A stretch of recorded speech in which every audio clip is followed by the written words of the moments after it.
Southwestern family of companies welcomes you to the Action Catalyst. With each episode, our diverse and amazingly accomplished guests share their insights and inspirations to help us ignite our own. So let's invest attention, together, to breathe, to reflect, and refocus, and decisively defeat that voice that we call Mr. Mediocrity. Then let's enjoy moving forward to make a positive difference in our world. This is Adam Outland, host of the Action Catalyst. I wanted to tell you a little bit about our exceptional guest today. Matt Higgins, who is a guest shark on ABC Shark Tank, is an executive fellow and teacher at Harvard Business School, and through RSC Ventures, the private investment firm he co-founded, an investor in some of America's most beloved brands. His new book, Burn the Boats, provides an actionable playbook for fearless success and inspiring stories of great entrepreneurs. Go to burntheboatsbook.com to learn more about how to toss Plan B overboard and unleash your full potential. Or go to amazon.com and search Burn the Boats to buy now. It's time to break the patterns holding you back and reach new heights. Visit burntheboatsbook.com. This is Adam Outland for the Action Catalyst, and today's guest is Matt Higgins. Matt is co-founder and CEO of private investment firm RSC Ventures and is executive fellow at Harvard Business School. He's also a former NFL executive and was once the youngest press secretary in New York City history. And you may have seen him as a guest shark on ABC's Shark Tank seasons 10 and 11. He's just released a new book, Burn the Boats, available everywhere now, and will soon be seen in the new television series, Business Hunters. Great to have you, Matt. What's up? How you doing? How's the lighting? How's the ambiance? Oh, even the word ambiance. I mean, that's what I was trying. Honestly, I was trying to elevate this crew, you know? So, yeah, Matt, great to meet you. Nice to meet you too. Thank you. We'll just kind of dive in here. Yeah, let's do it. Loved reading your story, and it actually prompted so many questions in my head. And I want to hear a little bit about the beginning of the journey, like the kind of that hardship that was part of your earlier life, because today you've obviously had a tremendous amount of success, but that wasn't what life would have predicted early on. You know, I appreciate it. No, that's where I want to spend my time. I think about how I manifest in the world and what is most useful. If you meet me for the first time, you can make certain assumptions about me. Well, you're a teacher at Harvard. You're on Shark Tank, right? You have nice custom stuff, you know, like you probably were born on third base, you know, and like you make certain judgments. Or I tell the origin story, which I prefer to be seen for where I began rather than where I'm ending up. And so where did I begin? I grew up in Queens, New York, in a shoebox apartment on Springfield Boulevard in Bayside, and was born to a single mom. And so my formative years were in truly abject poverty. You know, people, it's kind of like a cliche. You become desensitized to what do those words mean, abject poverty. It's really more about like, what are your surroundings like? You know, it's just dysfunction everywhere. Not enough money to eat half the time. So grew up on government cheese. I actually keep a box on my desk. Where's my box? Always a reminder. So it's a U.S. Department of Agriculture, like an actual box of cheese. I always like to keep that front and center. So when I started 9-10 years old, I would sell flowers on street corners, you know, like that little kid, excuse me, sir, would you like to buy flowers for your wife? You know, just anything I could do to get by, scraping gum under tables at McDonald's and so forth. But my mother was actually brilliant. It was product of pretty severe abuse. And so my earliest memories of her when I was 9 years old, deciding to get her GED and go back to college. And so she would take me to these courses with her on Saturdays because during the week she would clean houses, you know, so she would take me to those visits during the summer. And I just have these memories of like education being this path of transcendence out of poverty. It was the only time I ever remember seeing my mother happy or having any kind of dignity. But at the same time, she had a ton of health issues. And so my childhood was sort of a car crash unfolding in slow motion. And when you're born in trauma or you're in trauma, the way to survive is you disassociate. So a lot of my memories were like standing on an overpass, just watching things play out, trying to figure out how to get out of here. And so phase one was desperation, hoping somebody would come along and save us. And then, you know, we all have to learn this lesson sooner or later that there's no cavalry coming. And as my mom began to deteriorate and I began to hate my life more and more, and was doing these menial jobs that were not going to pay the bills, that I had an epiphany that I need to take matters into my own hands and that this conventional path is not going to work. And so this is the crazy, when I tell this story, people are like, that's crazy. Like, why would anyone think to do this? But I said, like, if my mother went to college with a GED inadvertently, because that's not how she wanted life to work out. What if I did it on purpose and I actually pulled forward my entire life by 2 years and got a GED and went to college when I was 16? So when I floated this idea, including my mother, the reaction was the stigma of being a high school dropout is going to stay with you forever and change the trajectory of your life, right? But what I tell this to people all the time, be careful of whose advice you take, because unless they have the full context of your situation. Back when I grew up, it was not cool to be a dropout wearing a hoodie, and being poor. So I did everything I could to conceal my poverty. Every bit of money I had, I would buy like Jordache jeans so kids wouldn't know. I'd never let anybody know I was hungry. I never had a single friend over my house in 26 years because I was hiding what I was living in. I decided I was going to drop out of high school, get my GED. This is where the book comes from. The only way I would have the courage to stick with that plan is if I had no choice. I don't know how I knew that intuitively, but I was getting pressured from every direction that this is nuts. I make this crazy decision. And in my last day of high school, you got to return all your textbooks. And I go to my science teacher and sort of in the middle of the day, you go, school room by room, and I hand back my science teacher. True story, Mr. Rosenthal. And he doesn't look away from me. He goes, "What's this?" I said, "I got to return my books. My last day of high school, I'm dropping out." He looks in the room and goes, "Higgins, what a waste. I'll see you at McDonald's." And everyone's laughing like, "Oh, whatever." And I'm like, "Oh my God." And I'm Irish, so my face gets all red. I'm so embarrassed. I'm about to walk out of the room. I stop. And I'm like, that can't be the last thing I heard in high school. And I turn around to him. I say, "Mr. Rosenthal, if you see me at McDonald's, it's because I own it." And then I walked out. And everyone's like, "Oh, snap." And then I sat on the steps, smoked a Marlboro. And I was like, he's probably right. This is absolutely crazy. Took my GED. 2 years later, I rolled in Queens College and I went to my prom as captain of the debate team when I was 17 years old. That single decision to burn the boats and just go all in changed the entire trajectory of my life. And so by the time I was 16, making, $5 an hour at a deli at that point. And then by the time I was 26, I became the youngest press secretary in New York, making $105,000 a year. You have to know that story to know me. Well, it's a really important, obviously, part of the story that you get to share in your book too. How did you get into this? Is just a logistic question that's in my brain. How did you get into Queens College with that record? Well, no, here's the best part. I don't think this hack exists anymore, but so I had a college night in my high school, right? So they all bring whatever, and I even when I was younger, I went to it, and I was like, "Excuse me, sir, if somebody were to take a GED and do really well, would you admit them to your, privileged institution?"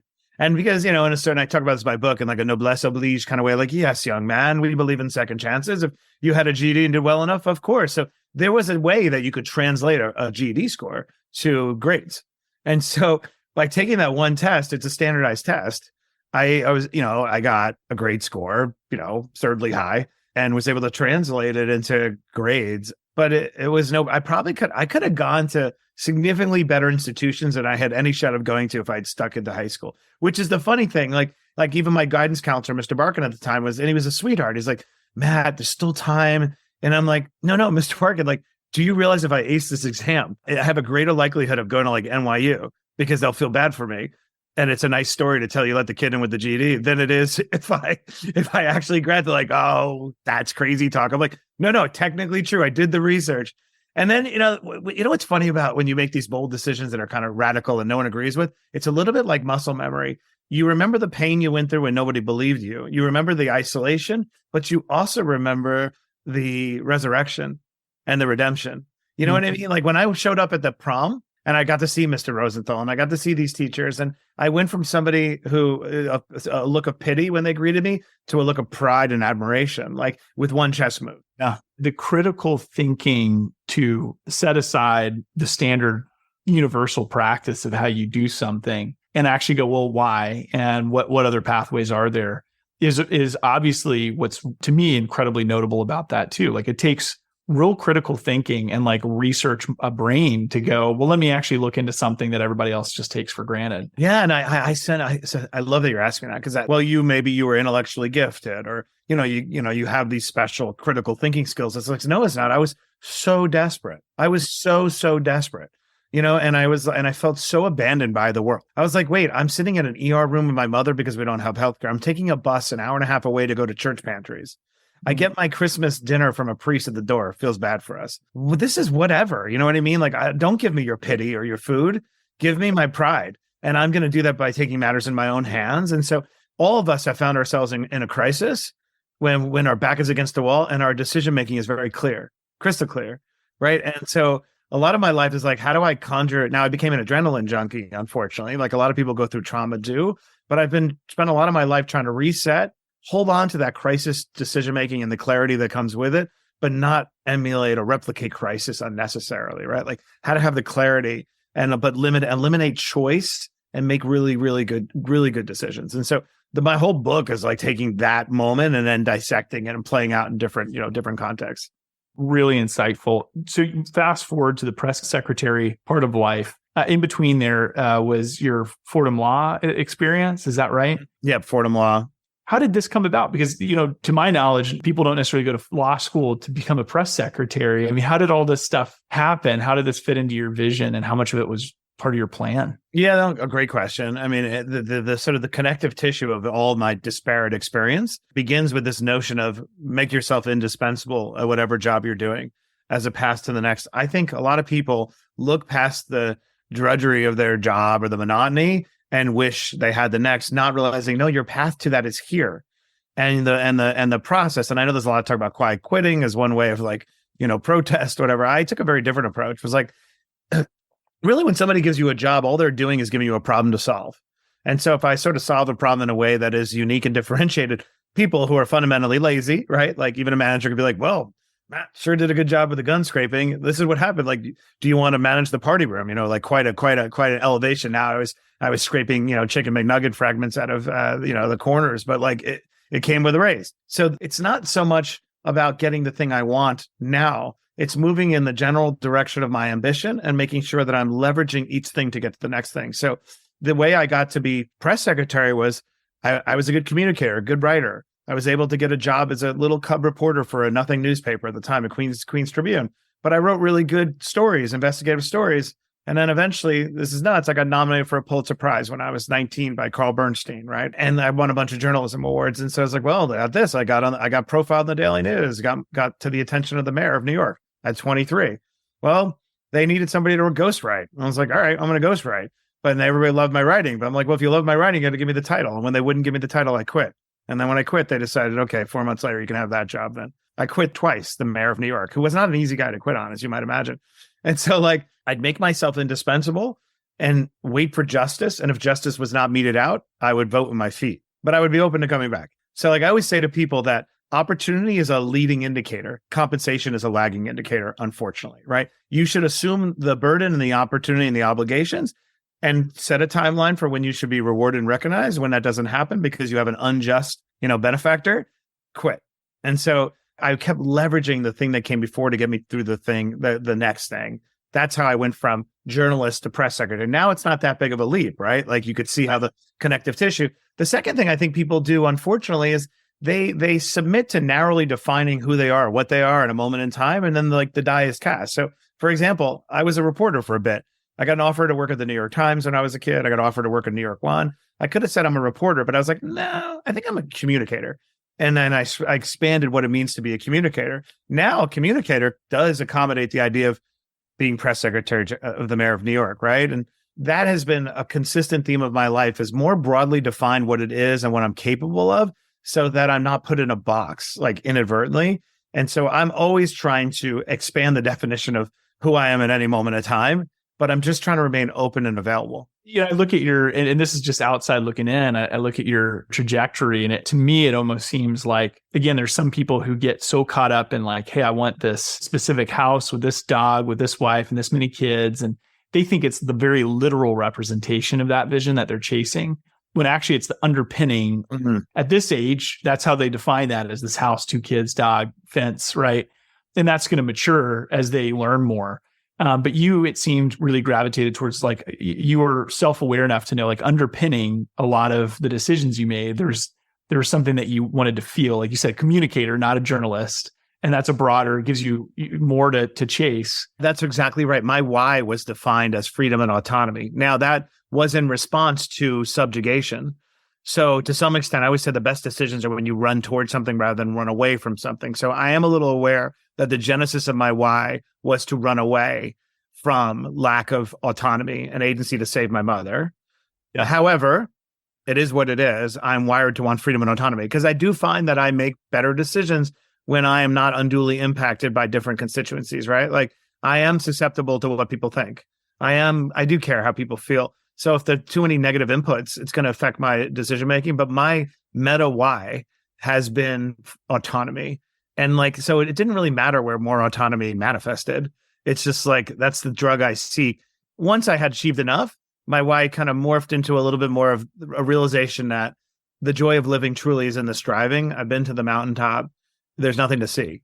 And so it's like, oh, it is the mere act of trying to touch the ceiling of my capabilities that I live for. And I do believe most of us live for. We may not know it because we're too distracted by our material needs at a moment in time but we don't realize that the truth is the joy of living really is in the striving and understanding what are you really capable of.